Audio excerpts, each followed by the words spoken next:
Imagine waking up in a tent so cold that your breath forms ice crystals in the air. Your fingers are too numb to grip your sword properly.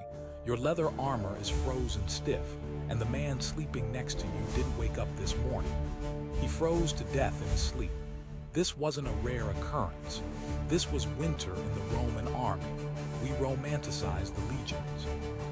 We picture disciplined soldiers marching in perfect formation under sunny Mediterranean skies, conquering barbarians with superior tactics and unbreakable will.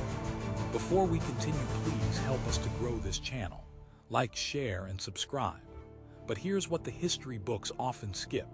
Thousands of Roman soldiers died not from enemy swords, but from something far more brutal and indifferent: the cold. The Roman Empire stretched from the scorching deserts of North Africa to the frozen forests of Germania and Britannia. Soldiers recruited from warm Italian villages found themselves stationed in places where winter temperatures plummeted below freezing for months. And the empire didn't just ask them to survive there. It asked them to fight there. So how did they do it? Did they actually survive these freezing winters? Or is that just another myth we've built around Roman invincibility? The answer is far more complex and disturbing than you might think. Let's start with the most basic question. What did a Roman soldier actually wear in winter? You've seen the movies. The red tunics, the segmented armor, the leather sandals. That iconic image of the Roman legionary is burned into our cultural consciousness. But that image is based on Mediterranean warfare. It's based on soldiers fighting in Italy, Greece, or North Africa.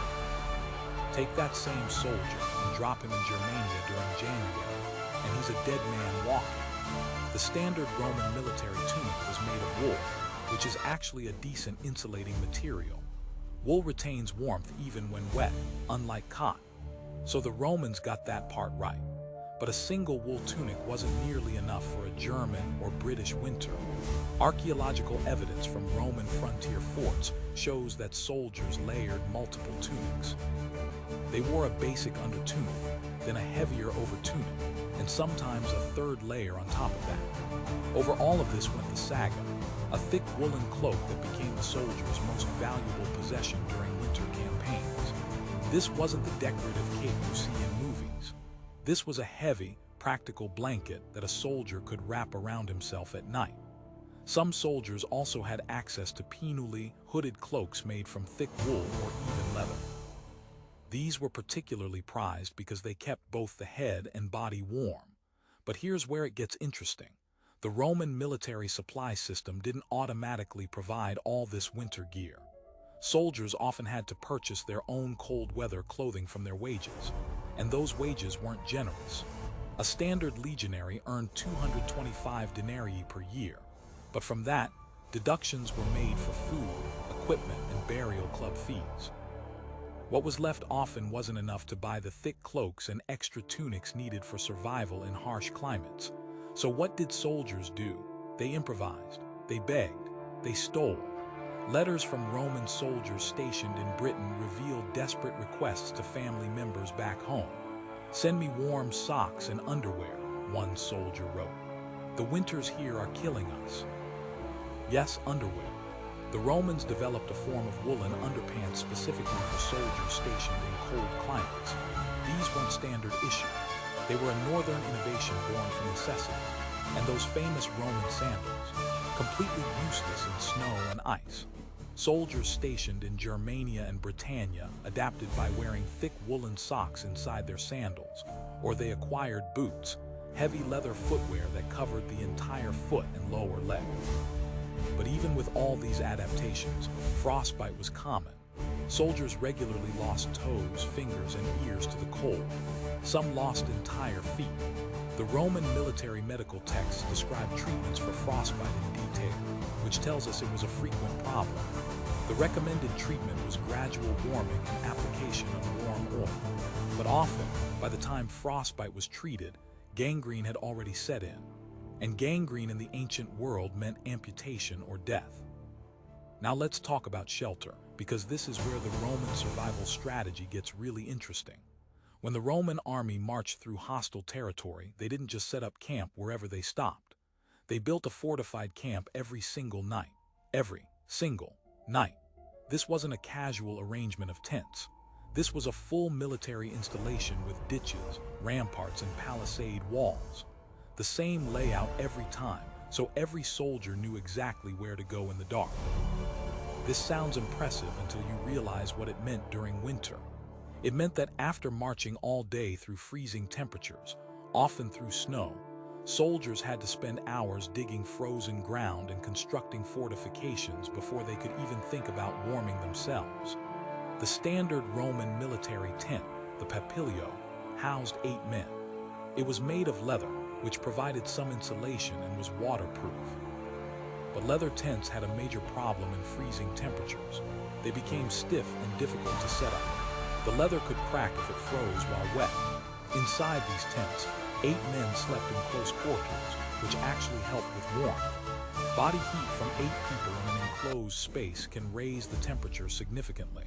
But there was no heating inside the tents. Fires were prohibited inside because of the obvious risk of burning down a leather tent and killing everyone inside. So soldiers went asleep cold and woke up cold. The only warming fires were outside, in designated areas of the camp. Soldiers would rotate through these warming stations, but you couldn't stay there all night. You had to sleep in the freezing tent.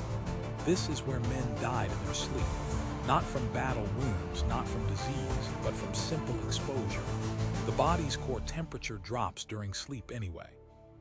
Add freezing external temperatures and inadequate insulation, and hypothermia becomes a real risk. How many soldiers died this way? We don't have exact numbers, but we have hints. Roman military records from frontier forts show mysterious gaps in unit rosters during winter months. Soldiers listed as present in autumn are simply gone by spring, with no record of battle casualties. Where did they go? Many probably died from exposure and cold-related illnesses. But here's what's remarkable. Despite all this, the Roman army kept functioning.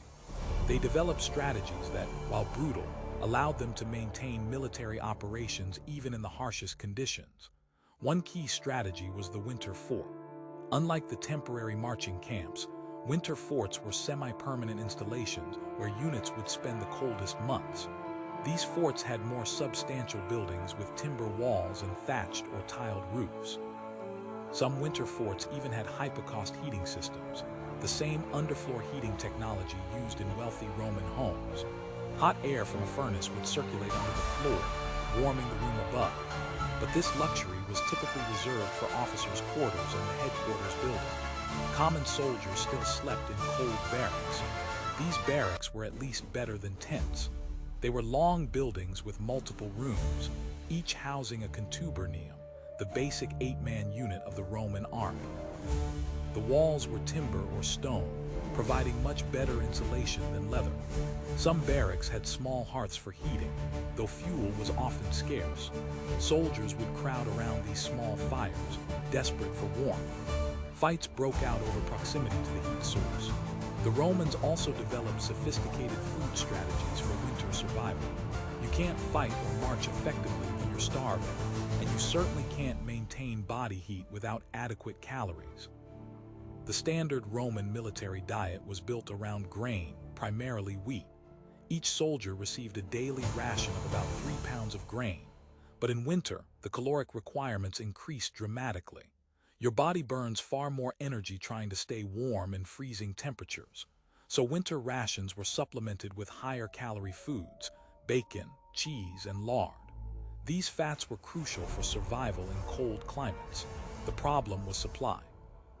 Getting food to frontier forts during winter was a logistical nightmare. Rivers froze, making water transport impossible. Roads became impassable due to snow and ice. Forts had to stockpile enough food to last the entire winter, which meant massive storage facilities and careful rationing.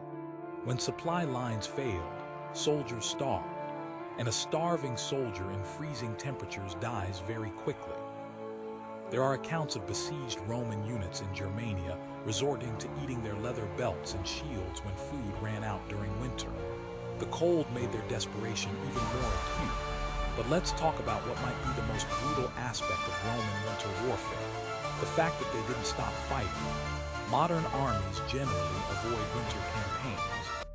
The consensus is that winter is for consolidation, for holding positions, not for aggressive operations. The Romans didn't always have that luxury. Enemies didn't stop being threats just because it was cold. Germanic tribes, in particular, sometimes used winter as a strategic advantage, attacking when they thought Roman forces would be weakened. So Roman soldiers had to fight in conditions that would be considered impossible by modern standards. Imagine trying to wield a gladius with fingers so numb you can barely feel the handle. Imagine forming a shield wall when your shield arm is shaking uncontrollably from cold. Imagine marching in formation through knee-deep snow, maintaining the discipline and cohesion that made Roman tactics effective. They did all of this. One of the most famous winter campaigns was Julius Caesar's siege of Alesia in 52 BCE. While this took place in autumn moving into early winter, Caesar's forces had to maintain siege lines through increasingly cold weather. His soldiers built extensive fortifications while simultaneously fighting off relief forces. They did this while temperatures dropped and food supplies dwindled. Caesar's account mentions soldiers suffering from cold but doesn't dwell on it. This is typical of Roman military writing. Suffering from weather was considered normal, not worth extensive commentary. But archaeological evidence from the siege site tells a different story. Mass graves contain bodies showing signs of malnutrition and exposure. Another example is Germanicus's campaigns in Germania from 14 to 16 CE. These operations extended into late autumn and early winter. Roman legions marched through the Teutoburg Forest, the same region where 3 legions had been annihilated a few years earlier. The weather was brutal. Tacitus describes soldiers struggling through frozen marshes, their equipment weighing them down, the cold sapping their strength. Many soldiers died not from combat but from drowning in icy water when they broke through frozen surfaces, or from exposure when they couldn't reach camp before nightfall. Yet the campaigns continued. Roman commanders pushed their men to the limit and beyond because military objectives didn't pause for winter. This brings us to a darker question. How did the Romans maintain discipline when conditions were this brutal? The Roman military was famous for its harsh discipline system. Soldiers who showed cowardice or disobedience faced severe punishments, including execution. But what about soldiers who simply couldn't continue because of the cold? What happened when a man's body gave out, when frostbite made it impossible to hold a weapon, when hypothermia made marching impossible? The Romans had a practical, if callous, approach. You kept going until you literally couldn't, and then you were left behind. There are accounts of Roman columns leaving behind soldiers who collapsed from cold and exhaustion. These men were effectively sentenced to death. If you couldn't keep up with the march, the army didn't wait for you. In hostile territory during winter, being left behind meant freezing to death or being killed by local tribes. This seems brutal by modern standards, but the Roman military operated on a different calculus. The mission and the unit took priority over individual survival. Officers who showed too much compassion for struggling soldiers were seen as weak. The expectation was that you drove your men hard, and the weak ones didn't make it. This created a selection pressure. Soldiers who survived multiple winter campaigns were genuinely tough. They had adapted both physically and mentally to extreme conditions, but this came at a cost. The psychological toll of watching comrades freeze to death, of leaving men behind, of waking up next to a corpse in your tent. This created trauma that we can only imagine. Roman soldiers didn't have the language or framework to discuss psychological trauma. They were expected to simply endure. Some turned to alcohol. Wine rations increased during winter, partly for morale, but also because alcohol provides a temporary sensation of warmth. Of course, alcohol actually increases heat loss from the body, but the Romans didn't know that. They just knew it made soldiers feel warmer and care less about their misery. Others turned to religion. The cult of Mithras became particularly popular among soldiers in northern frontier regions. Mithras was associated with endurance, strength, and the triumph of light over darkness. Winter solstice celebrations took on special significance in these regions. The promise that days would start getting longer, that the sun would return, gave soldiers something to hold on to. Now let's address the question of whether the Roman army actually succeeded in these conditions. The answer is, sometimes. The Romans did manage to maintain military presence in Germania, Britannia, and other cold regions for centuries. That's undeniable, but they never fully conquered Germania beyond the Rhine. They tried repeatedly, and the winter conditions were a major factor in their failures. The Varus disaster in 9 CE, where 3 legions were destroyed in the Teutoburg forest, happened in autumn moving into early winter. The cold and wet conditions contributed to the Roman defeat. Germanic warriors, who were adapted to their local climate and knew how to move through their forests in any weather, had a significant advantage over Roman soldiers who were struggling with unfamiliar terrain and brutal weather. After this disaster, Rome largely abandoned attempts to permanently occupy Germania beyond the Rhine. They maintained a defensive frontier instead. This was partly a strategic decision, but it was also an acknowledgement that the costs of operating in that climate were too high. In Britannia, the Romans were more successful maintaining control for nearly 4 centuries, but even there, they never conquered the entire island. Scotland remained unconquered, and again, climate was a factor. The highlands of Scotland presented weather conditions even more extreme than what Roman soldiers faced further south. Hadrian's Wall, built around 122 CE, marked the effective northern limit of Roman control. Beyond that wall, the costs of maintaining military presence exceeded the benefits. Soldiers stationed at Hadrian's Wall faced some of the worst conditions in the entire Roman Empire. Windswept, cold, wet, and isolated, these postings were considered punishment assignments. Letters from soldiers at these northern forts express deep misery. They complain about the cold, the isolation, the hostile locals, and the feeling of being forgotten by the empire. One famous letter, written on a wooden tablet found at Vindolanda, is an invitation to a birthday party. It seems mundane until you realize what it represents. Soldiers desperately trying to maintain human connection and morale in an environment that was slowly killing them. So did the Roman army survive freezing winters? Yes, but survival came at an enormous cost. Thousands of soldiers died from cold-related causes. Thousands more were permanently disabled by frostbite and exposure. The psychological toll created a force that was hardened but also traumatized. Soldiers who survived multiple winter campaigns were effective fighters, but they were also men who had been brutalized by their environment. The Romans developed impressive adaptations, specialized clothing, winter forts, supply strategies, and tactical approaches designed for cold weather. But they never truly mastered winter warfare in the way they mastered other aspects of military operations. The cold remained an enemy they couldn't defeat, only endure. And perhaps that's the real lesson here. The Roman army's response to freezing winters wasn't some brilliant strategy or technological innovation. It was simply the willingness to accept massive casualties and keep going anyway.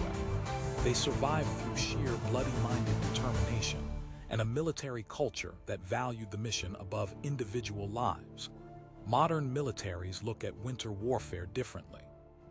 We have better equipment, better understanding of cold weather physiology, and different values about acceptable casualties. But even with all our advantages, winter remains a formidable challenge for military operations. The Romans faced this challenge with wool cloaks, leather tents, and iron discipline. Some of them made it through. Many didn't.